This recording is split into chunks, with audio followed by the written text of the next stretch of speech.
Welcome to our Uzbekistan journey. Ug karong adlaw ni anami sa airport, so it's time to go na jud me. It's not a goodbye, but see you again. Heads up everyone, so if you are planning to visit Uzbekistan, make sure that you have registration of stay. Kung asa man ka nagstay, hotel or private ba na siya, registration of your stay is mandatory. Anyway, so kung nakalimot man kagpalit og mga souvenir, available man siya inside the airport, pero expect nga doble or triple jud ang presyo diri. Available pud ang alcoholic drinks diri. Nakapalit ko para kay mama ug sa akong auntie, pero wala na ako na videohan. So the wait is over, no? Padulong nami sa amo ang plane.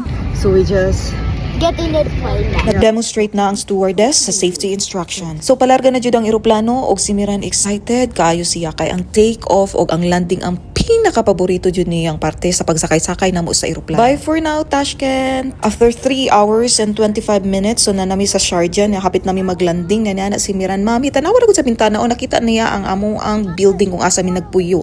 So karon pa landing nami og excited na pud kaayo si Miran. Tanawa daw kayo ang smile. Luwas mi nga nakalanding. Wala jud nay palya si Habi sa paghatag sa akong paboritong bulak taga-abot na mo gikan sa biyahe. Nagbayad day si Habi sa parking dire. Let's get home, Miran. We just finished unpacking our things. So daghan kay kog prutas nga gidala, no. Kining almond kayo nga walnut, pud siya. So karon dapat i-distribute na nato ang atong mga pasalubong sa akong pamilya og nag-skipping rope sila parte po nilang lingawa. So maura to, bye.